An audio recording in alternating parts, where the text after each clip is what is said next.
Welcome, welcome, welcome, everyone, to another episode of the Option Menu Crew podcast. This is our last episode for 2021, and actually, by the time this goes up, it'll actually be 2022.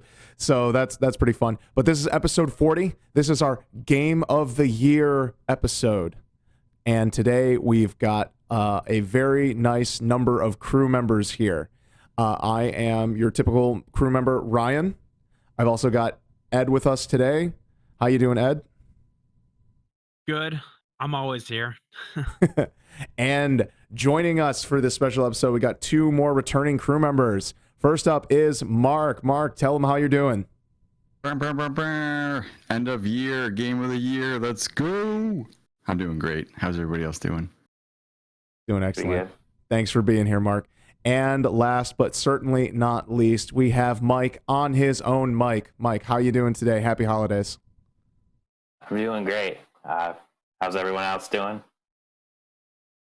Doing great. Fantastic. Cannot believe it's almost 2022. I know, right? Honestly, the year went by like so quickly.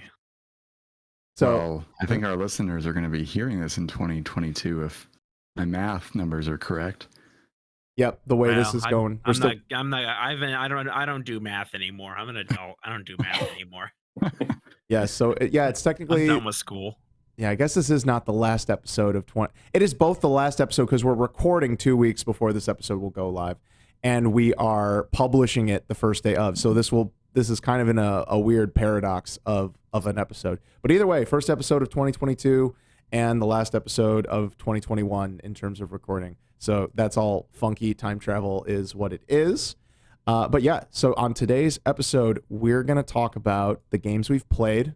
We're going to state our personal game of the year pick, and then we're all going to have a nice big argument on why our game of the year is right and why everyone else is wrong, and try and see if we can create agree on the official Option Menu Crew game of the year 2021. But before that, with everyone here, it's time to do some housekeeping. Now, I didn't do my homework, but that's part of why it's fun to be messy. And I wanted to check in with everyone on their New Year's gaming resolutions from last year.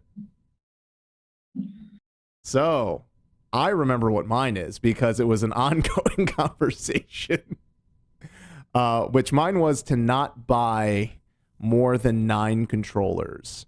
It was 8. It was not 9. It was 8. It was 8? Are you sure, yeah, Ed? Are you sure? I'm sure it was 8. Roll the tape. I know, right? I should totally just look up the episode right now, but I didn't. Yeah, you're gonna have to like do a post recording edit, be like, I was wrong or Ed was wrong. We'll do housekeeping on the follow-up episode with the next episode and do that. So we'll look into that. So I remember that was still like it was 8 or 9 controllers, and throughout the year. And I had already checked with Ed on this because I bought the Legend of Zelda Skyward Sword Special Edition Joy-Cons for Nintendo Switch. And I first asked when I had the idea, I'm like, okay, Ed, you can make this decision. Is it 1 controller or 2 controllers? And Ed's first response was, yeah, it's 1 controller. You're buying a set of Joy-Cons. That's 1 controller. And then as the months went by, he's like, that's 2 controllers. You're adding 2. I'm like, no, you already said 1. And I double checked. And so that was only 1. But I had bought... I think I bought the 2 Xbox Series controllers, a black one and a blue one. I bought an 8-bit special controller. I did buy 2 retro style controllers because one of my friends has an N64 and a Dreamcast and wanted to start doing retro game nights. So I did buy one of each of those of the like retro ergonomic ones. I forget what the brand name is. I gifted to Mark, but we agreed that this didn't count because when you're buying for someone else, it doesn't count. If I'm buying for myself, it counts. Yeah, that doesn't count. Yeah, I gifted Mark a very nice Waluigi Switch controller. It was indeed very nice. Can confirm. 10 out of 10. And then I did buy for myself the Razer Wolverine V2 Chroma controller, which I ended up loving, and then I bought a second one as a spare in case the first one breaks down for some reason. So I have that, and so I think the way that tallies up, I'm still under. That's 7, right? I think so. The 2 Xbox, the 2 Razer, the 8-Bito, and then the Joy-Cons. So that's. I guess that's oh, 6. and then wait, it's 2 more because I bought the 2 retros. So that's 8. I hit the limit. If I'm not you're forgetting really anything. pushing it. And I'm So not. what do you win? Do you win anything? Personal satisfaction in that you had self-control and that you met your goals. You know, so it's more of a standard. There's no thing. like not like game of the year awards where you get like a trophy or anything. No, it's just resolutions. It's just for yourself, and then you're held accountable by your peers. Okay. So if you didn't keep to your resolution, then you can just feel shame. So yeah, I narrowly slid by, and mostly on a technicality, which is funny because I ended up giving that 8-Bito controller away. It's not bad. It's just not what I was looking for. I was looking for a Switch controller with a clicky D-pad, and it didn't end up being the thing I wanted. And then I also bought a adapter for that allows you to connect any controller to the Switch and other devices. It doesn't work for my PlayStation 5 currently, which sucks. But it allows me to use my Razer controller with my Switch, so I don't have to use the normal Pro controllers or the Joy-Cons if I don't want to. I can just use the Xbox controller. So that's pretty cool. I understand for a lot of people that the Razer Chroma V2 or the Razer Wolverine V2 Chroma is not wireless, and that's a thing for some people, but for me, that's completely fine. I'm fine with it being wired. It saves me the hassle, and all the other features on it are pretty darn awesome. So yeah, I made it through my new resolution. So who wants to go next? And There's still 11 own up. days. Who wants to own up? Oh, I'm not planning on buying any more controllers. I'm good unless something breaks, and I don't think that should count. If I have to replace a controller, that doesn't count. So my goal was to like complete 100% Mario 3D World. Yeah. Or collect all the stars and stuff. Yeah. And I got about 6 worlds in, and then I gave up. So Mike has failed. I still have 11 days. So Mike has pretty much failed his resolution. So because I don't think there's any feasible way for you to do that. So that's unfortunate. Shame on you, Mike. He could do that in 11 days. He's hanging out with he's hanging out with his family. You know he's not going to. He's going to be in church for most of those days. Tell his family that Mario 3D World is his top priority. No, Mike has to tell his family that, and Mike has to take his. That's what I'm saying. He needs to tell his family. Just take over the TV. And just play on your portably on your Switch. Just take it to church. Take it with you everywhere. Play it on the toilet. Play it at the dinner table. That's what you do. While you're waiting, there's still hope. We're all waiting for Santa, so you just wait and you just play, and then when you hear the jingle bells, you just pretend to be asleep and put it on sleep mode with you, and then when he goes away, then you turn it back on and keep playing. And you play it while you're opening presents as well. So, I mean, if you can finish it by the end of the year, that'd be amazing. Good luck to you on that. I really don't think I will, but I can try. At least you're honest. There you go. All right. Mark, Ed, own up. Come on. Mine was, I think it was just generally spend more time actually playing games instead of, I don't know, constantly worrying about what games I should play and want to play. I think I still do spend a lot of time worrying about those things and kind of like planning out and thinking what I would want to play next or in the future. But I did look at, all the games that I did play, and I think I tried a significantly larger number of games this year than I have in the past. Part of that's because I tried a bunch on Game Pass after getting my Xbox, and I also had Apple Arcade for a few months, and I tried a bunch of games on Apple Arcade. Too many to really count. Some of them I only tried for like 5 or 10 minutes and just played a few levels, but it was nice to be able to try a bunch of things. So I guess I could give myself permission to count that as a win, as a success. Because I don't think I ever played as large a variety of games as I did this year. Even though I didn't finish them all, not every one of them, resonated with me.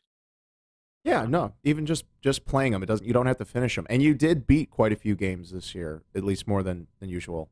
I actually beat. I'm looking at I think I beat at least 5 games that came out this year. So I have a lot to talk about for this episode. So I'm excited. So Nice. that's good too. Yeah, I'd say that's an accomplished there. I think you did it, man. And Yeah. we were talking throughout the year, so yeah, I'd say you accomplished it there. So all right, we're 2-1 right now. Mark, where I'm not going to spoil it yet, but I can say, Ed, based on your Nintendo Switch online playtime and everybody else's, that I think I win. Not the New Year's resolutions, but the only guy, right? The 4 of us, everybody had negative numbers but me for Nintendo playtime year over year from 2020 to 2021. yeah, on the Oh Switch. yeah. Not that was the New Year's resolution, but go ahead, Ed. I was gonna say I've kind of soured on the Switch as a console lately, and I don't really want to play anything on it that much unless I absolutely have to. And Yeah. some of the games I wanted to play this year didn't turn out to be like I wish they weren't on the Switch, and I'll talk about that later. But Okay. man, I don't like the Switch as a console as much as I used to. So clearly my numbers reflect that. Also, Shots Animal fired. Crossing. Animal Crossing was just like a huge inflator of numbers, just farming item balloons during work and planting stuff, and yeah. I mean, I was down like 100 some hours, and that 100 some hours literally went into into my Tales of Arise gameplay, which I played on PC. So not that Tales of Arise was on Switch at all, but yeah, if that time would have been different, because I did buy a number of Switch games this year. So it was there still could have been time, and also with Sora coming out for Smash Brothers, like I've been putting more time in and trying to just doing my own personal goal of getting up to 200 matches played with each of my my favorite characters in there.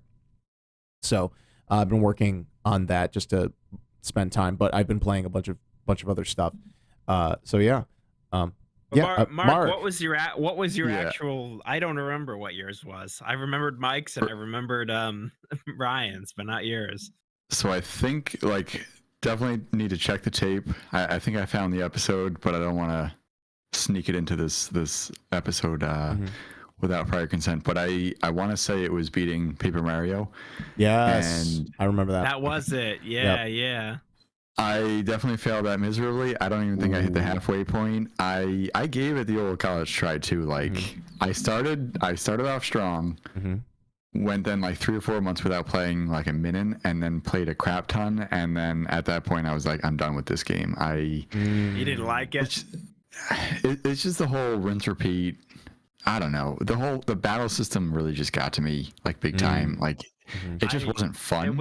It was a struggle for me to get through with that battle system. I didn't love the whole radials. Well, we talked about this. Yeah, we talked about it ad nauseum. It's and the boots that break down, but you need them or you can't beat certain enemies. It's just constantly going back to the Nintendo and every game that they make has destructible items.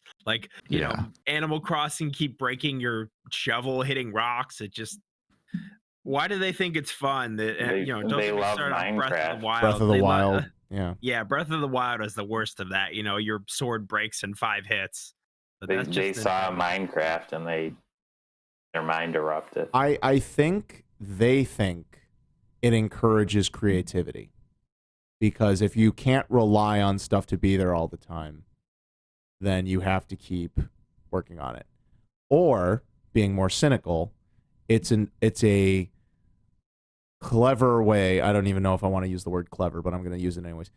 A clever way of padding out gameplay, because then you force someone to have to rebuild up their resources afterwards. So those are my best guesses. Is either they think it's fun and it pads out gameplay, or both. I guess Nintendo could think both and be like, it works. But I guess it could be fun for some people. For some people, they don't care because they're Yeah. just in it for the grind, and then for other people who actually value their time, they, yeah. So, all right. So that's kind of a wash because I'm not going to hold it against Mark for playing more of it and then not liking it, and then I don't believe in forcing yourself to finish something you don't like.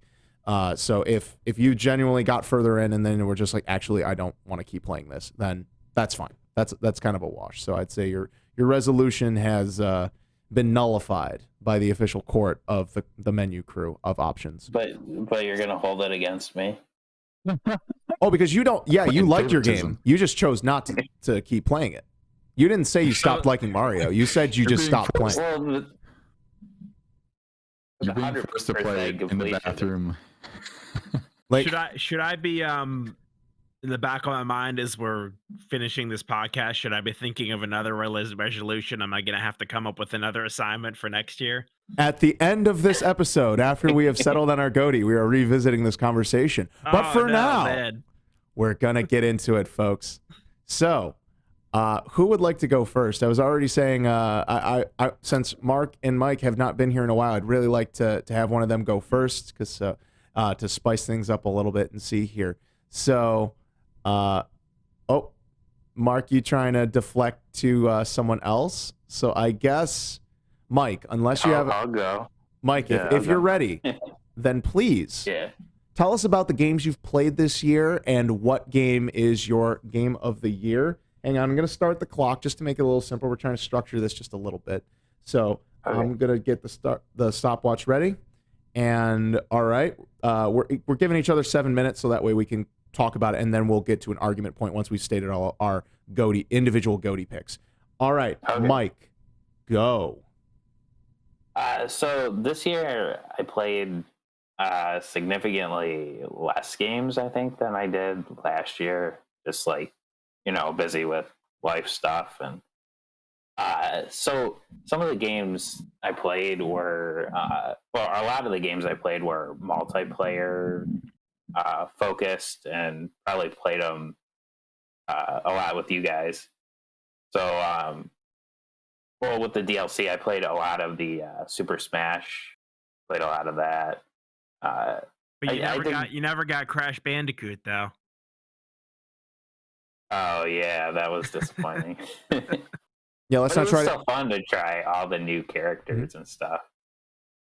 And then I played some Mario Kart, but not as much. Just with like random people online and stuff. Not as much as I did the previous year. I played a lot of Mario Golf with you guys, and also played quite a bit of Mario Party Superstars. And recently, I got the Pokemon Brilliant Diamond, so I played some of that, and I also played Tetris Connected and Friends Golf, or Golf with Friends. Golf with your friends. Golf with your For friends. the Xbox. We played Yeah, it on Game Pass. That's well, you can tell them what it is. Oh, it's just like, it's a ridiculous like mini golf game that the physics are all like screwed up, and like It's fun. it's fun, but it's not like, It's I mean, infuriating. expect to get mad. Yeah. So are we saying our game of the year right now? Yes, then you can start by saying your game of the Okay. year and stating your own personal reason for it. For picking. So my favorite game this year would probably have to be Mario Party Superstar.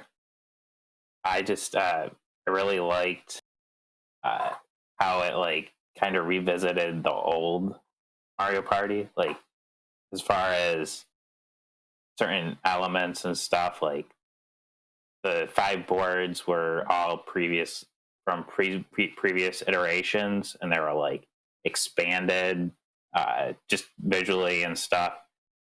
And the mini games, it pulled them from all the different systems, so it wasn't just N64. It pulled it from N64, GameCube, Wii, and it lets you choose, like, if you want to focus on a specific system, you can. And I think the online works very well because, like past Mario parties, they haven't really done a good job with that. But for this one, like even if something goes wrong and you like disconnect, you can like if both people leave, you can like rejoin at the point of where you left off. And it's kind of like I just think that Mario Party Superstars is a really fun multiplayer game, and I thought it should have won like the family game and game awards this year. So that's my pick. Probably second, I would probably pick Mario Golf because we had a lot of fun with that. Even though I'm not really that good at it, but I still had a lot of fun messing around with that. And then for third, I'd probably say the Bowser's Fury part of 3D World because for the first part, 3D World, I've already played that before on Wii U, but the Bowser's Fury part was kind of like Mario open world, and we haven't really seen. I mean, we kind of saw that with Odyssey, but not to the extent of where this is just the whole thing was open. So I want them to like expand upon that and like make a true like open world Mario game. So those are my top 3 picks of this year, and I haven't really played that much of Brilliant Diamond to like say whether how that is. Well, you played the original That's to its the new completion, Pokemon right? game, right?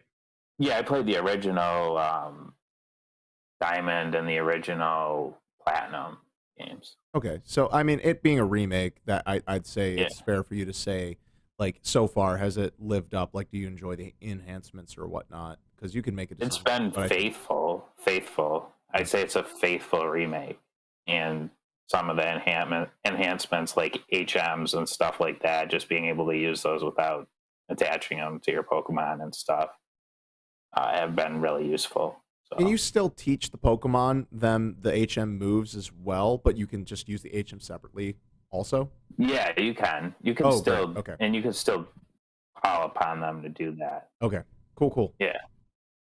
All right. Yeah, so it's Mario Party Superstars. That's a strong first contender because I am definitely of the 4 of us here like Mario Party the least. I know Mark's a big fan of it, and then obviously Yes. Mike and Ed are. I've become a fan. I never actually played it before Superstars. I never played a Mario. I think I played like Super Mario Party once at Mike's house, but I've actually enjoyed it a lot. So it's a good game. All right, so I'm already starting at there's already a somewhat of a consensus, I should say. I shouldn't just single myself out because we'll see what else. I'm not gonna agree that it's game of the year though. It's my game of the year. You've got my vote, Mike. Well, I haven't played it yet. My response to that is, Mike, you gotta play more games if Mario Party Superstars is your game of the year. We gotta, yeah. There's gonna be quite a fun argument there. But all right, yeah, we're just about at 7 minutes there, so just a couple seconds. Yeah, we'll try to make sure we don't interrupt each other a bunch because we just want to make sure with the time limit that we're doing that. I should have said that before, but yeah, no big deal there. We came well under the limit there. Gonna reset. Mark, would you like to go next, or do you still want some more time? You want some buffer room? No, I can go. I was just teasing Mike and whatnot, but so 2021, also a different year, weird and whatnot. I think it was honestly, in my opinion, it might have been worse for gaming compared to 2020. Like, I think there were more things that came out or were closer to its original schedule, but I'm curious to hear what you guys think. But I think 2021, just from my standpoint, like, I don't know, the more notable games that'll segue me into kind of where I landed was played a crap ton of FIFA 22, which is an annual title. I only buy it every so many years, but that was probably one that I spent the most overall time. I got to be coming up to 50 games, or if not more at this point. Took a little bit of a break from it, came back to it recently, and I'm obsessed. Ed, you were mentioning Halo earlier. There's no way I'm going to give a game that's not even going to be complete for another year game of the year. It's I can there's- respect that decision. I actually very much agree that should be the case. But yeah. Give us co-op. That's all I'm going to say about I also Halo. respect that. Yeah. Played a bunch of MLB The Show because it was the first year that had come out on Xbox. Love that, but in terms of longevity, I think I just kind of slipped away from it because playing 9 innings or even 7 innings online, like it's quite a bit of a commitment. Maybe not necessarily as much time as I usually have for my gaming sessions.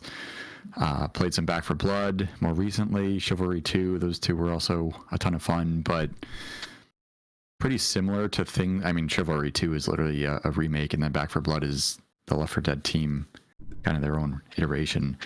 So that kind of landed me to Age of Empires 4 and Mario Golf Super Rush, to Mike's point.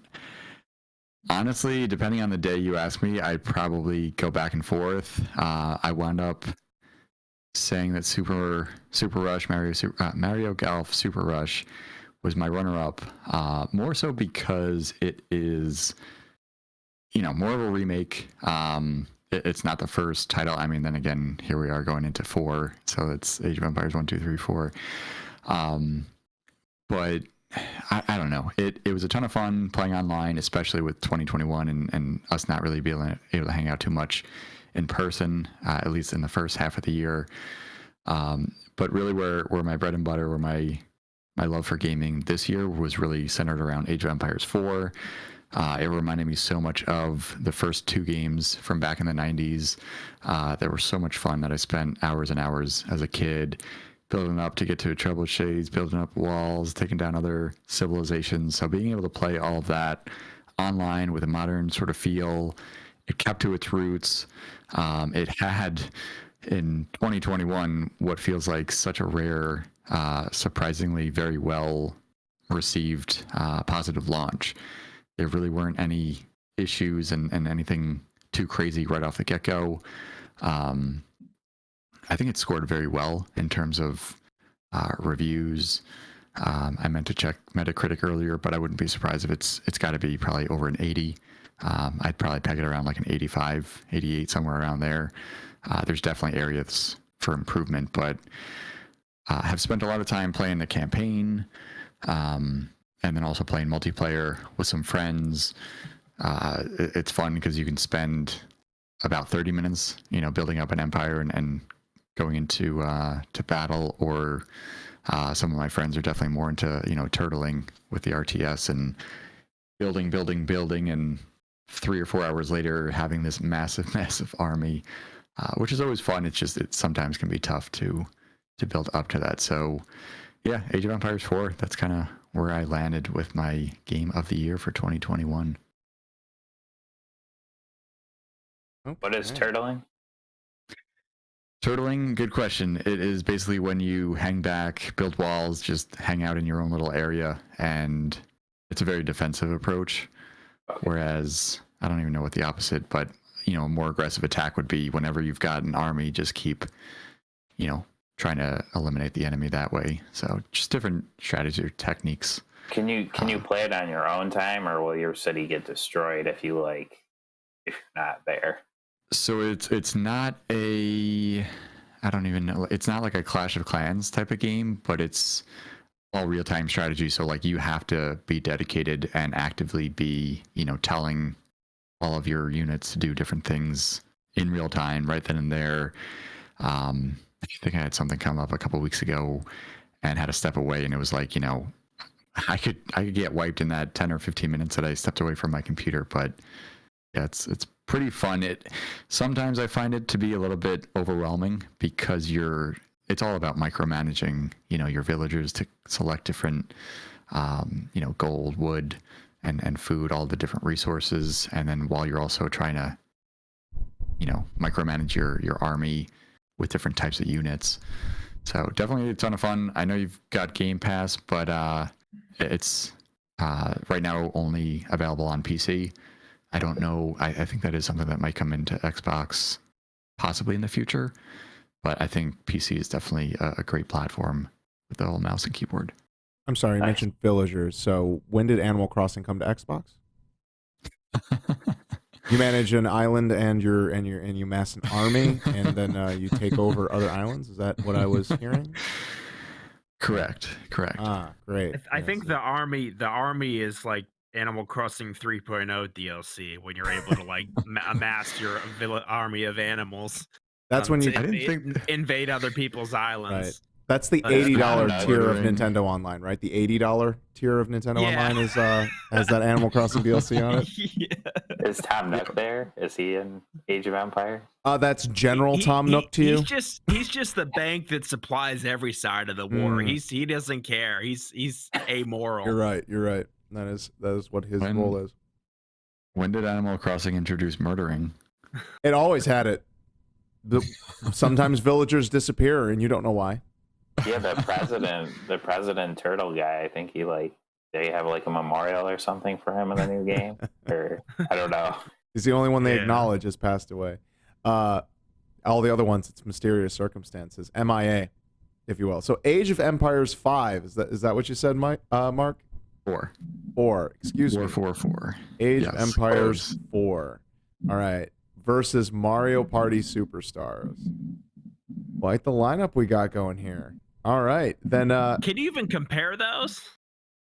Yeah, they're two very different. I think our games. we're are all gonna be going to different. we're going to compare them. So yes, we are. So we'll see how that goes there. And Mark is getting the opposite of turtling right now. He is ready. So Ed, would you like to go next, or shall I? Yeah, I'll go next and let you finish. Okay, I appreciate it. So Go ahead. let me just start by listing the 5 games, or I think it was 5. Let me just look at my, Hmm.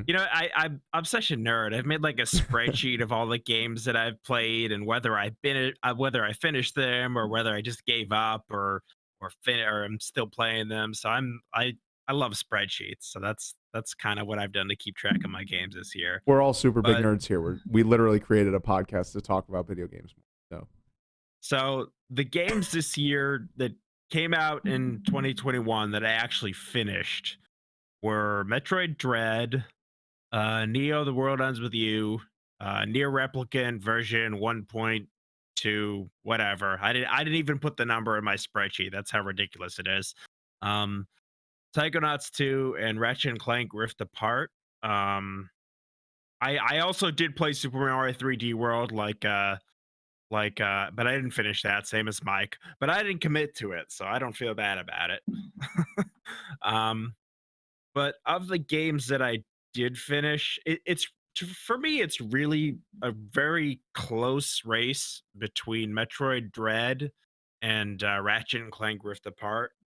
Both of those are series that I've loved for many years, and I was really happy to see them both get particularly excellent entries this year. I mean, I keep going back and forth on it, but I feel like I have to give the edge to Metroid Dread. And I mean, I guess they're different, but they're both really they're both action adventure games, platformers, just one's 2D, one's 3D. So in a way they're kind of comparable. But for me, Metroid Dread has the edge because it has the one thing I really did not like about Rift Apart was it had a very poor enemy variety, in particular, like you kept fighting the same bosses over and over, just big giant robot after big giant robot, and it's like the same big giant robot, and sometimes they're fighting 2 of that big giant robot. So the fact that Metroid Dread had a bunch of unique boss fights and enemies that were all really well designed really puts it over the edge for me. But man, if it wasn't close, I mean, I found it very hard to choose because I like them both a lot. I will say, one thought I had was, and I guess I'll just this is just my own category, maybe of like most disappointing. Mm. Like after they showed it at E3, I was like super pumped for Shin Megami Tensei 5. and like, I was happy. I got to pre-order the collector's edition. I was lucky enough to like be at my, be able, to have a break from work when I saw like a notification from Twitter. Oh, it's available. So I go to Amazon, I get my pre-order in, I'm all pumped. So I get the game and like it's fun, but the performance is I mean, this has been documented everywhere. I don't need to go into all the details, but like the actual performance of the game was just miserable, and it really has affected my enjoyment of it. And I will say the actual collector's edition itself was pretty disappointing too. Like the stuff they included was like far below my expectations for how much that collector's edition cost. So that that game like single-handedly soured me on the Nintendo Switch console because I'm like, this thing is not enough anymore. And I'm not gonna play any game on it that I don't absolutely have to. And even then, like I'm not buying it until I get like solid confirmation that the performance is okay.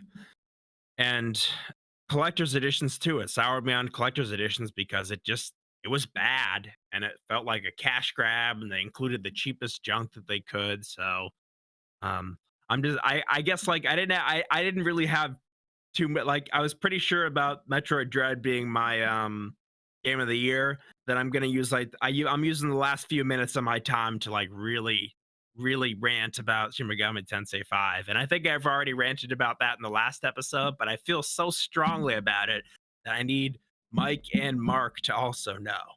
And I need everyone who's listening to know a second time because it's so upsetting to me.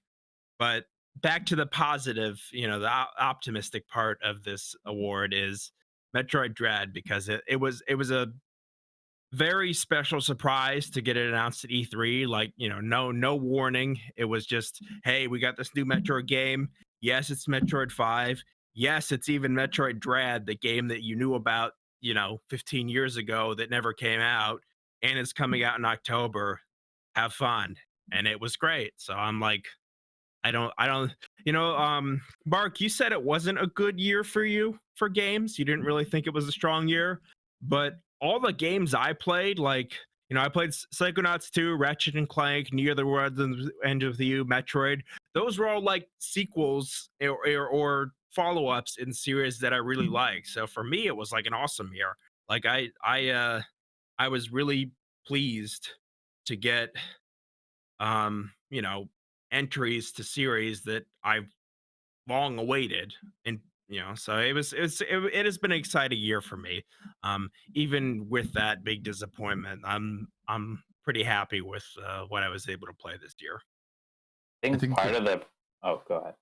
I think the big reason I was saying that is centering more so around like Halo Infinite and just how we were so close in 2020 to getting it, and then it was, well, let's delay it a whole year, and then as we got closer, it was, well, we're not even going to have these major features in the game. So it's kind of, I don't know. I know there's also been a bunch of games that have been pushed out from 2021 release, which, say what you want, it happens every year, but I just feel like it's the theme of this year is just everything's either getting delayed or just horrible launches. I mean, look at Battlefield 2042 yet again.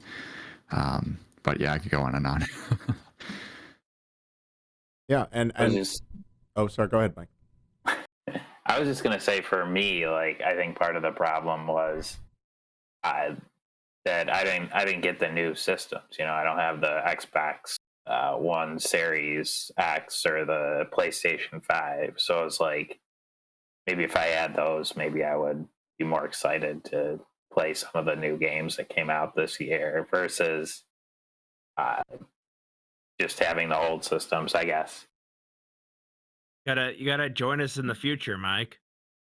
I know I'm living in like 1999. Yeah, you need, but you also you pretty much are. Like you probably played like more of the Super Mario Bros. Game and Watch for like the first 6 months of this year than anything else. Oh, I forgot. I should have put that on my game of the year. Did you want to change your answer, Mike? No. Okay. No. Yeah, well, that's also part of the thing is well, Mike, I mean, did you feel like you might have played more games if you had the newer consoles, or did you not really care about getting the newer consoles? Because I mean, I think before you've expressed like you weren't, you don't want you're kind of excited, but you're not like super driven to get the new one. Or how would you say it in your own words? Yeah, well, I mean, I'm waiting for like, the next big Star Wars game or something like that really like piques my interest. But I would definitely try like some of the other games as well when I get the system. But I guess I'm not like 100% sold on like going next gen like immediately. I don't know. Although also you do have access to Game Pass, so you do have an opportunity to try a lot of games still on your current Xbox system. So and see how they run. Yeah, and I mean they may work, they may not, but that's the whole point. You're not paying anything extra for them, so you might as well try a bunch. And I've advocated that to Ed a whole bunch, and I advocate that to anyone who's interested in playing video games is try before you buy. And that was what last episode was all about. And I have to respectfully disagree with the sentiment that last year was actually kind of weak for gaming. When it comes to you like, mean this year or 2020?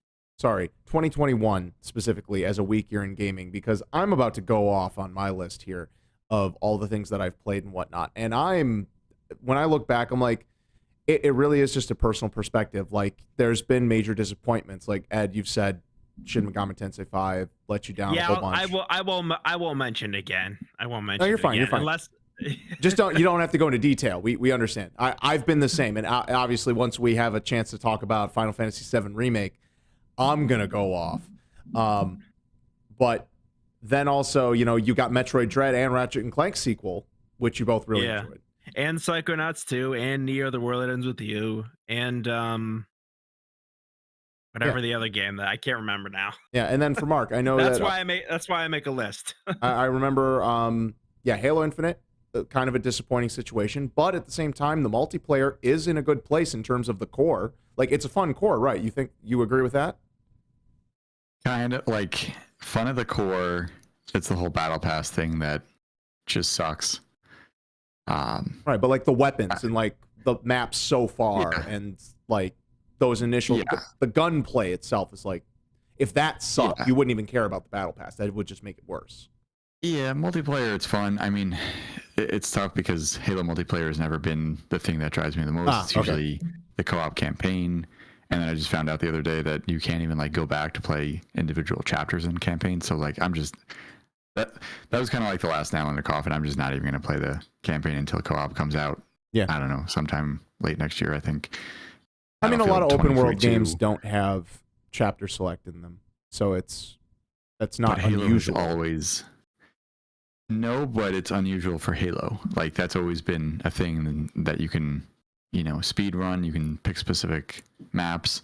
So if you want to play them again, you have to start the whole game over. Correct. Like any other like typical game that's been made in like the last 5 years, except for some stage-based ones. That's not the way Halo is supposed to be. Exactly. Now I can understand. So so Mark is saying that Halo Infinite should not have been open world confirmed. All right, I agree with that sentiment because I don't like the what. I didn't say that. But that's what you're implying. I'm sorry. I'm being a bit facetious. So that's the thing. Then like the game has clearly chosen to go a different route, and this is a little off topic, but we haven't had Mark on it a bit, so I just want to be like, what did you want, Mark? Like, other than the game to be, that what were you expecting with Infinite besides the features just being there, which I agree with you on. Campaign co-op. I wanted the file stream. I wanted Forge. I want to be able to play another level in Halo at any point. Besides just redoing the entire story. That's coming. I know. All of that, everything I just said is coming. It's let me ask specifically, because I just don't have any context for this. How often in older Halo games did you go back and just play a specific stage in the campaign? Like, oh, I beat it, and then now we're just going to go back and play 4, and then we're going to play 7, and then we're going to play 3. Or how often did you actually use that feature in previous Halos? Probably like 47 times. Oh, okay. I don't know any specific number, but I know. Well, yeah, no, I'm not asking for a specific number. Just anecdotally, all the time. Definitely something I wouldn't say all the time, but I definitely have done that where, I don't know, me and my brothers co-op, and then I go back and pick that one and play it single player because I know the map now, whatever it may be. But It's a combination of just some of those elements with Halo. Like, listen, like I still enjoy the multiplayer. There are parts that I am not crazy about. I'm just looking forward to that co-op campaign experience, but it sucks that we have to wait, even though I've known that for, I don't know, 3 months at this point. Yeah. It's a combination of that. It's a combination of Battlefield kind of letting everybody down and really tanking.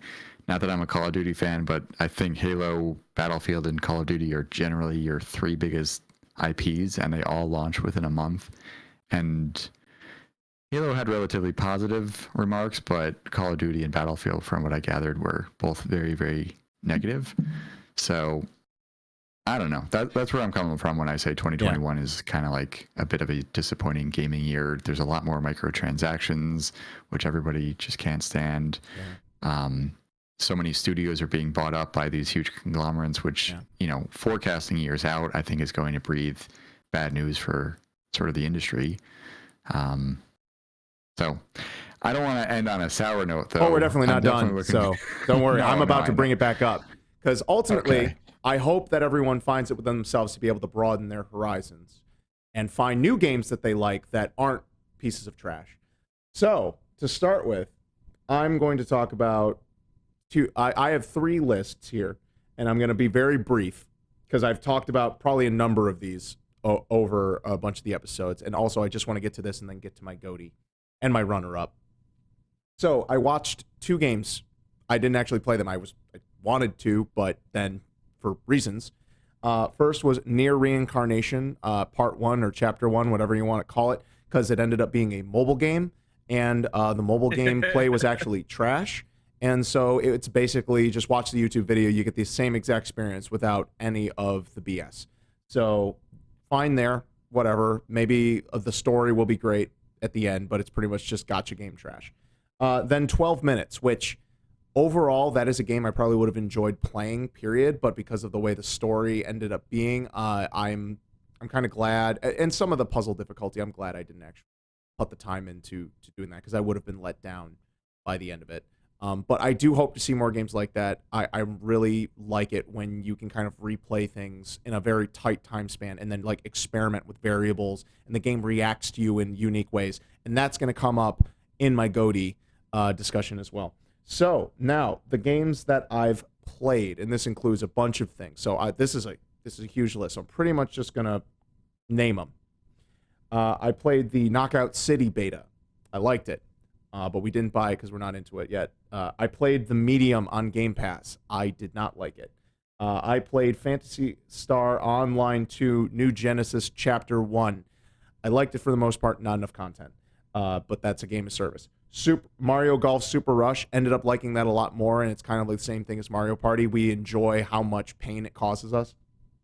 Returnal, it's really cool. I want to like that game more. It plays really good. But it's a roguelike, and the roguelike elements are kind of draining on me, so I stopped playing. World War Z Aftermath. Friend recommended it. I was having fun. We just haven't picked it up, but it was pretty cool. Guilty Gear Strive. I played the beta a couple times. They changed Guilty Gear on me. I'm really upset, and I'm hoping that they'll eventually patch it to play more like the way I liked it before. But if they end up adding, it has good netcode, and I might end up buying it later once it has cross-console and PC play.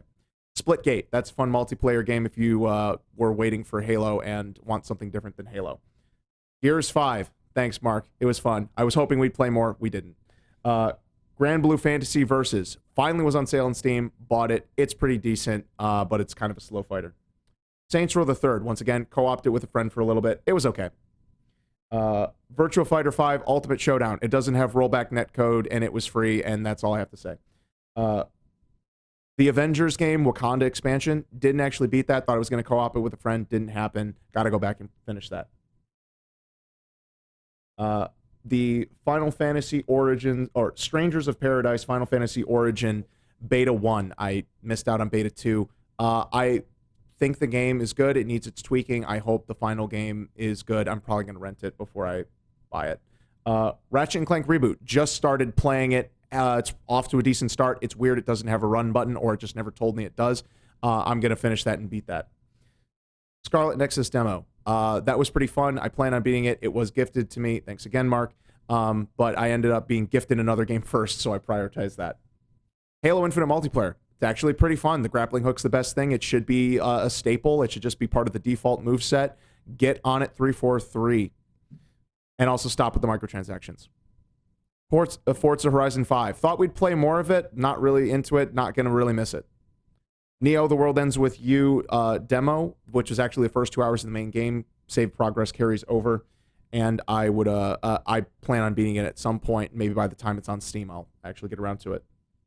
And then just this weekend, I played the King of Fighters 15 second beta.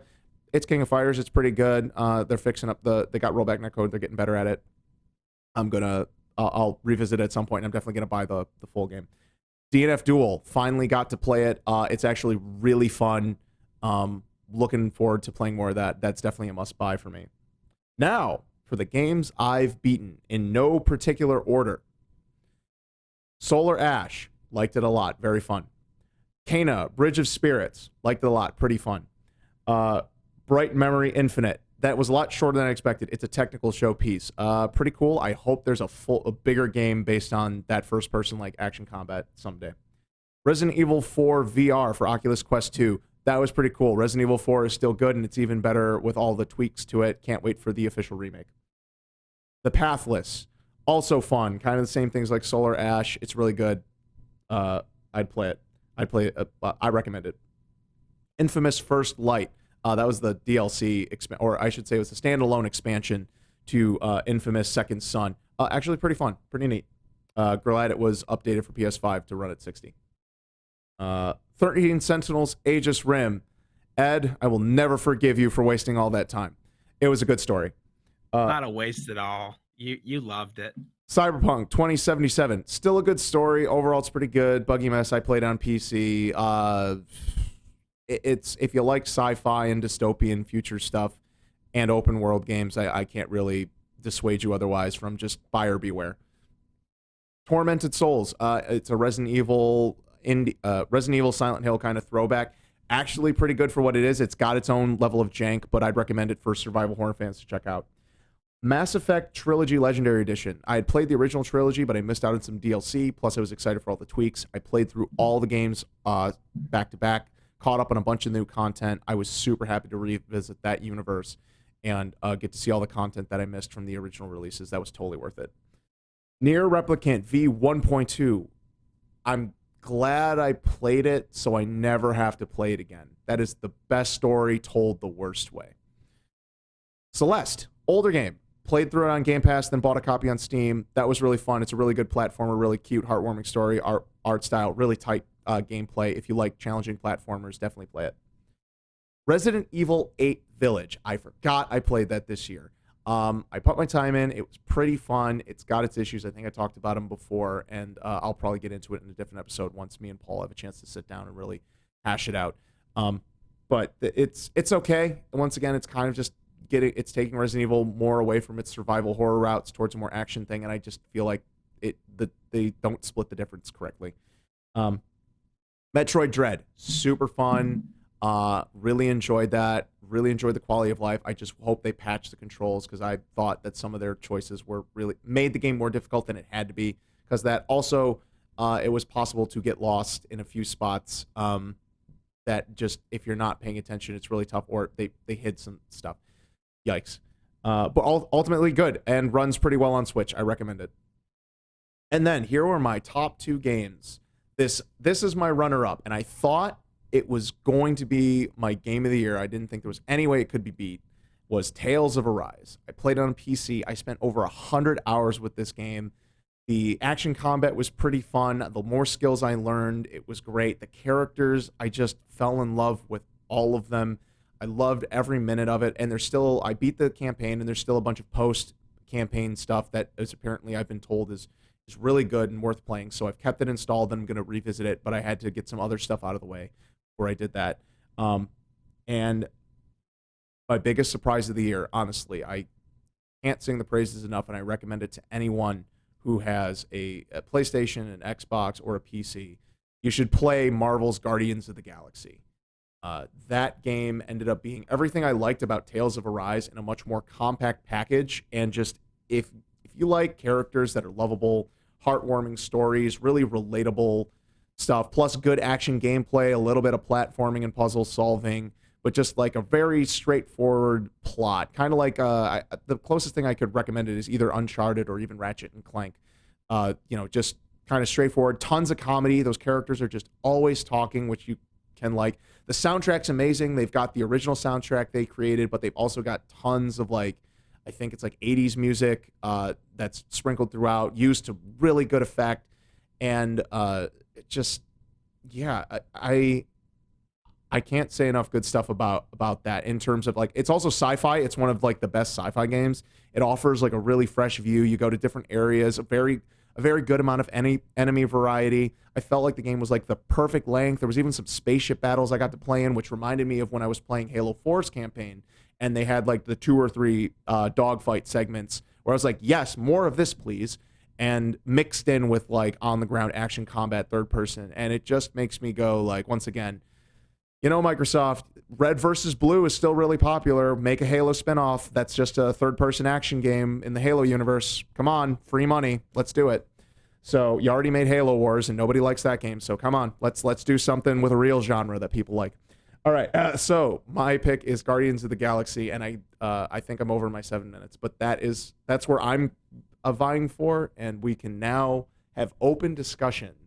So to recap, our 4 GOTY picks are Marvel's Guardians of the Galaxy, Metroid Dread, Age of Empires 4, and Mario Party Superstars.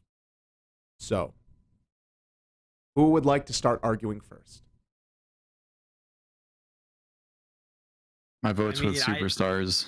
Enough said. I mean, I don't know if we're All right, really going to come to a consensus, but... Well, we've got 30 more minutes at least to kill. So we're going to definitely argue until we can see and find out if we can have a consensus here. We've already got 2 for Mario Superstar, so that's starting out pretty low there. How could we come to a consensus if we all didn't play the same games? All right, I will start the arguing. I didn't want to, but I was ready for this. All right, how many boards? I haven't played 75. I haven't played any other game except for mine of everybody else's game. Same. That's fine. We state our case. You're trying to convince everyone. Metroid Dread and Mario Party Superstars. So I have reference for 2 of the games on the list. Yeah.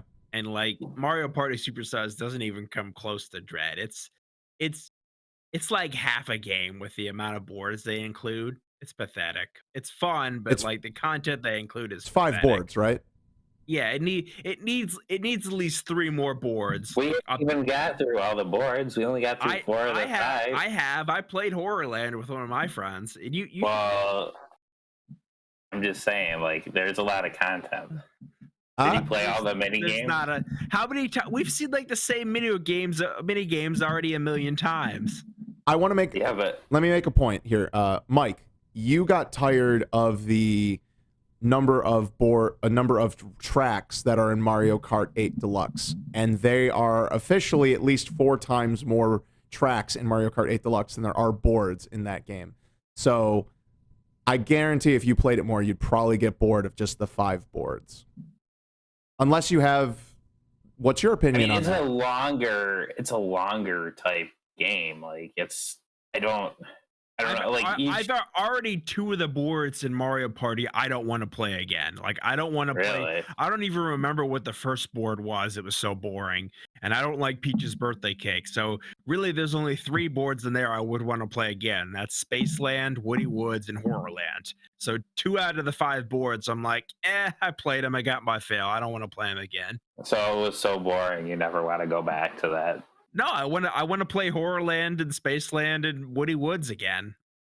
I maybe would begrudgingly play Peach's birthday cake, but I thought it was a little boring. I mean, the first one is a classic, and I don't know. They're all classics. Classic doesn't mean good. That is true. Mike, what's your favorite minigame in all of the games? All the Mark each. I'm talking like, do you in the full game? Like, do you have one in particular that you really? Not all of Mario Party. The one where Bowser counts down. Oh, but that one's all just random.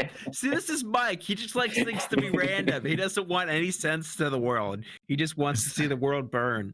Oh, That way, it's never his Is that fault. the one where you have to like sneak up and he turns around?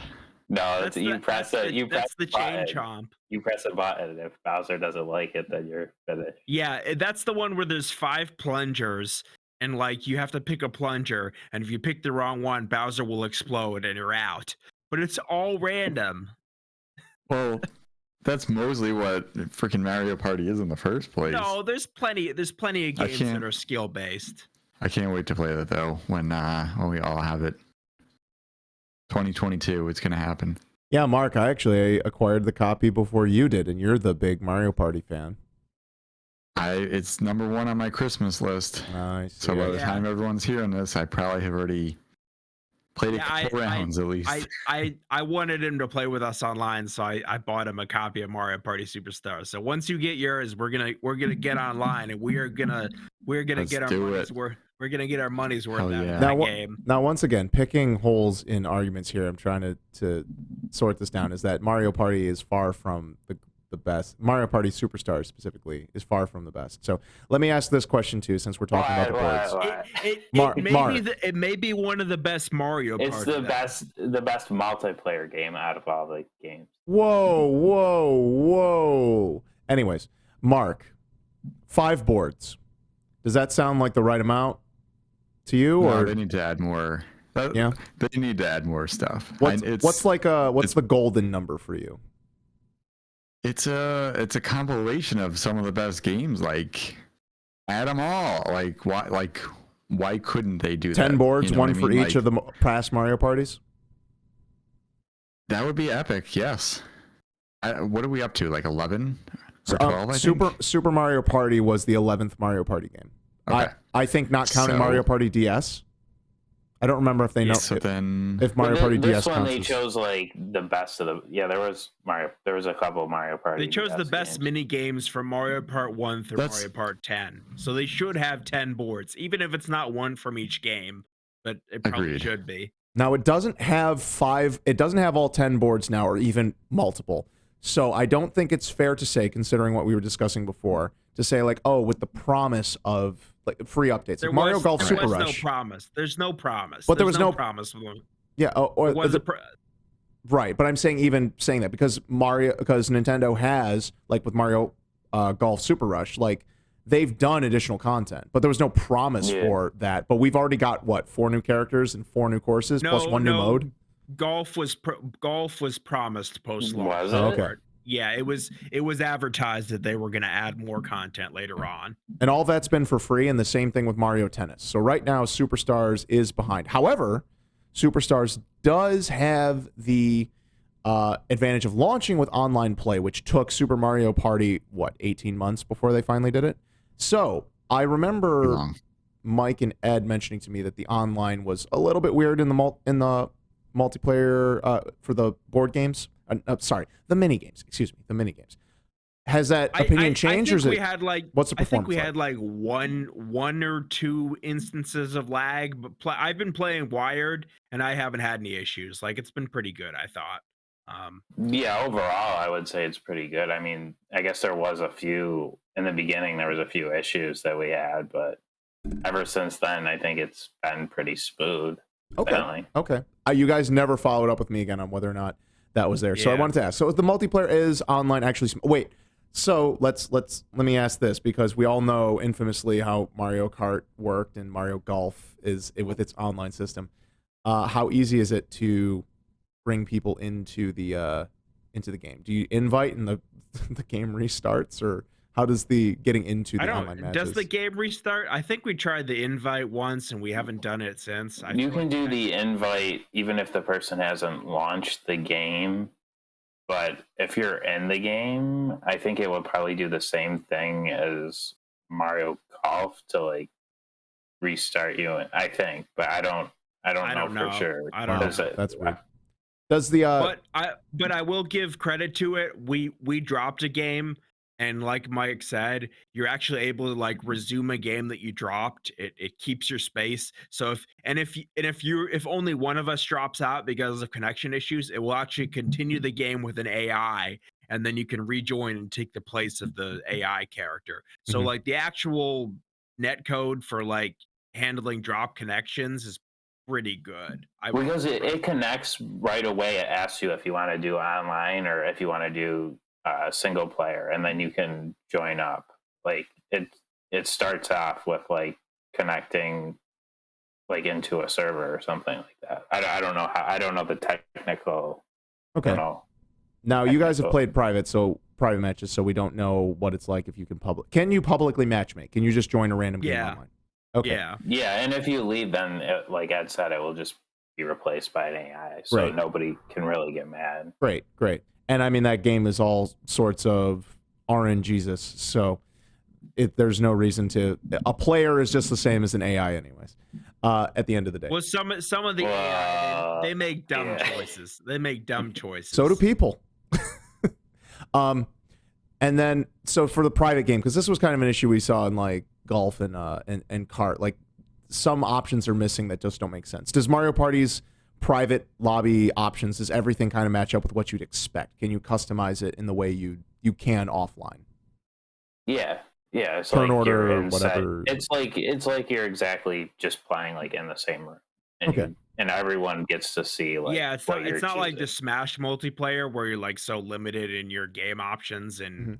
adding CPU. Like, yeah, you can add CPUs, you can select the same mini games, select the same boards, and set CPU difficulty. And I'm actually pretty impressed with the way they did the online multiplayer for this.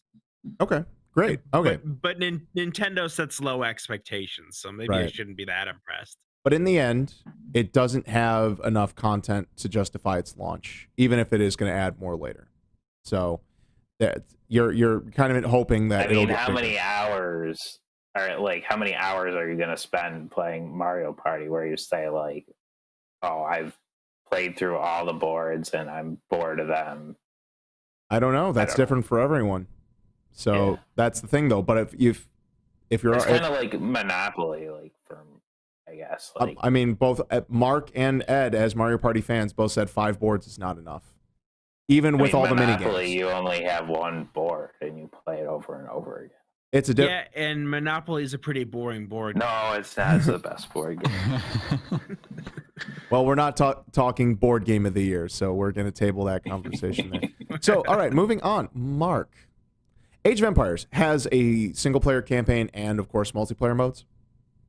That is correct. Single player campaign for every single civilization as well. Ooh, with interesting. more civilizations probably coming as DLC in the future, but can't base it on that. Right. How It ain't many here yet. how many civilizations are there to play through right now? I want to say 8. 8. That's a lot. How long do At you least say 6. a normal campaign takes? I am, I think, 1 or 2 chapters away from completing the English one. Probably this one probably took about 3 hours is my guess. I almost wanted to rage because the AI was almost cheating on one of the levels, and so I had to restart it, which probably almost took me 3 hours just to beat. Okay. Now, It's a lot of content. So for the single player campaign, what's the allure of it for you or in general? Is there like a good story, or is it just kind of it's fun to challenge and take on the different steps of the empire, or is it literally just kind of the building and seeing where your path goes? Like what would you describe it as, like the allure of the single player campaign for this type of game? So the single player is definitely more about teaching you the basics so that you can then whip people online. There is a lot of history. There's a whole lot of 4K like video shots. Some, I'm not necessarily a history buff, but like they will actually go to like present day for this one area that they will then have a whole history about that battle, which is pretty cool. But I hate to admit, but I kind of skip through a lot of the cutscenes. I'm really just about getting the campaign missions all set up that way. So Now, are there like new mechanics and things that you found interesting, or is it pretty much like you're just kind of playing it as like refreshing yourself because you're already familiar with the mechanics from the previous games you played? yeah, there's definitely a refreshed look in terms of feel there is as well. It's not as much of an update that I would have expected. Like it's still up, down, left, right. The arrow keys to kind of like pan your camera. I don't think you can actually. No, I think you can rebind that. But like one of the things that they really like lost points in my book about was the fact that if you play with a couple other guys online, or whoever it is that you're playing with online, everyone will see themselves as blue, then the next enemy is red, and that's a huge issue if you're communicating and trying to say, let's all attack, this one colony all at the same time. So there is a feature that you can just check it, but it's disabled by default, so that everyone is a unique color and everyone sees that universal color. There was also no score that you can have like as an overlay so that you could see in real time sort of where you stand, which is almost like a little bit of a cheat, because the whole like risk reward with Age of Empires is you don't know what anyone else is doing except for yourself, and when's a good time to go it's all about taking over, building a wonder, and then there's this other game mode as well that I think was new to 4. So there's new elements for sure. It looks obviously great. Can you co-op the campaign at all, or is the multiplayer just like versus? Not to my knowledge. You can co-op the campaign. You can't do co-op campaign. You can do co-op multiplayer. That's actually primarily what we tend to do. You can have up to 8 people, so we usually do like a 4v4 or 2-on-2. You can do anything from 1 to 8 players total. Hence why I think there's 8 different civilizations. You can break it up into 2 different, 2 or 3 different teams, or even 4 teams, or even 8, every man for themselves. So that allows a lot options. I was just gonna say that allows a lot more players than in Mario Party. I think that allows a lot more people to play. That's true. Mario Party is still only limited to 4 players, which makes sense for the mini games, but for the board game section, it is kind of sad that it's still like they haven't found a way to up that ante. It feels like Mario Party is rife for expansion in terms of things like that. Yeah, but not getting totally away from like the core. Mario Party Battle Royale, anyone? I mean, Mario Party 99. There was something I saw that was kind of something like that. But yeah, I wouldn't be surprised if at some point that's a gimmick. So Mark, with the multiplayer, do you feel like just more for my curiosity, I'm asking this: can more than one player be a civilization? Can you like double up and just that way you can do a civilization in different ways? Yep, absolutely. Wouldn't necessarily recommend it, because it's obviously good to use strengths and weaknesses of multiple civilizations.